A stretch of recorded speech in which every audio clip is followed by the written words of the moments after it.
চিকিৎসার জন্য ভারতে এসে নিখোঁজ হয়েছেন বাংলাদেশের ঝিনাইদহ ৪ আসনের সংসদ সদস্য আনোয়ারুল আজিম আনার। এ বিষয়ে ভারতীয় পুলিশের সঙ্গে সার্বক্ষণিক যোগাযোগ রাখছে ঢাকা মহানগর গোয়েন্দা পুলিশ। ভারতীয় পুলিশের দেওয়া তথ্যের বরাত দিয়ে আইনশৃঙ্খলা বাহিনীটি জানিয়েছে, নিখোঁজ আনোয়ারুল আজিম আনারের ভারতীয় নম্বরের সর্বশেষ লোকেশন মুজফ্ফরাবাদে, অর্থাৎ বিহারের দিকে। রবিবার সন্ধ্যায় ঢাকায় ডিবি কার্যালয়ে সাংবাদিকদের এসব তথ্য জানান অতিরিক্ত পুলিশ কমিশনার মোহাম্মদ হারুন আর রশিদ। কলকাতায় গত 13ই মে পূর্ব পরিচিত গোপাল বিশ্বাসের বাড়ি থেকে চিকিৎসার জন্য বেরিয়ে আর ফেরেনি বাংলাদেশের এমপি আনোয়ারুল আজিম আনার। পরে দিল্লিতে আছেন জানালেও যোগাযোগ বিচ্ছিন্ন। নিখোঁজ ডায়েরির পর তদন্ত শুরু করেছে কলকাতা পুলিশ। এদিকে বাবাকে ফোনে না পাওয়ায় এবং তার লোকেশন জানতে না পারায় ঢাকা মহানগর গোয়েন্দা পুলিশ কার্যালয়ে গিয়েছে আজিম আনারের মেয়ে মুমতারিন ফেরদৌস ডোরিন। কার্যালয়ের অতিরিক্ত পুলিশ কমিশনার মোহাম্মদ হারুন আর রশিদের সঙ্গে দেখা করেন ডোরিন। তার বাবার সন্ধানের জন্য তিনি ডিবির কাছে সহযোগিতা চেয়েছেন।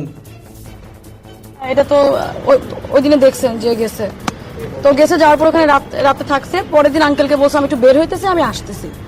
তো তারপর থেকে আঙ্কেলের ভাষ্য মতো যে তাকে আর ফোনে পাওয়া যাচ্ছে না। তারপর আমরাও ট্রাই করছি, ফোন খোলা পাইছি, ফোনে কল দিতেছি, ধরতেছে না, আবার বন্ধ পাচ্ছি, আবার খোলা পাচ্ছি। তো বিষয়টি আমি আঙ্কেলকে জানিয়েছি, তো সেই বিষয়ে কথা বলতে আসছি যে কেন ফোন বন্ধ পাচ্ছি, ফোনে পাচ্ছি না, লোকেশনটা কি। আঙ্কেল যেহেতু বিভিন্ন জায়গায় কথা বলে দেখতে পারে যে কি হয়েছে আসলে ব্যাপারটা। আপনি কি প্রধানমন্ত্রী কার্যালয় ভাবে কি সন্দেহ করছেন যে উনি ভারতে গিয়ে অপহরণের শিকার হয়েছে কিনা? না না, এই ব্যাপারে আমি আসলে এরকম কোনো কিছু সন্দেহ করছি এরকম না আসলে। সংসদ সদস্য আনোয়ার আজিম আনার, উনি এমপি মহোদয় 12 তারিখ গেদে বর্ডার দর্শনার্থ চুয়াডাঙ্গা হয়ে উনি কলকাতা যায় এবং সেখানে ওনার একজন পরিচিত বন্ধু গোপাল নামে একজনের বাসায় ওঠে। সকালে নাস্তা করে সে আসলে বের হয়ে যায়। বের হয়ে যাওয়ার পরে 13 তারিখ সন্ধ্যা পর থেকেই গোপাল তাকে বলছে সন্ধ্যায় আসবে, আর আসে নাই। তখন এখান থেকে বাংলাদেশ থেকেও তার মেয়ে বা তার পিএস এরা খোঁজ খবর নিচ্ছে, কিন্তু সে টেলিফোনটা ধরছে না। এবং ওই টেলিফোন থেকে যে ওনার টেলিফোন থেকে যে হোয়াটসঅ্যাপে যে মেসেজগুলি আসতেছে যে আমি এখন দিল্লিতে আছি, এই আমার সাথে মুখের দেখা হবে, এইরকম মেসেজগুলিও তার পরিবার কিন্তু এটা বিশ্বাস করছে না।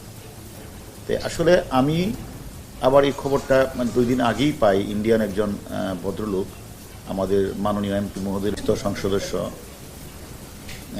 আনোয়ার আজিম আনার, উনি এমপি মহোদয় 12 তারিখ গেদে বর্ডার দর্শনার্থ চুয়াডাঙ্গা হয়ে উনি কলকাতা যায় এবং সেখানে ওনার একজন পরিচিত বন্ধু গোপাল নামে একজনের বাসায় ওঠে। সকালে নাস্তা করে সে আসলে বের হয়ে যায়।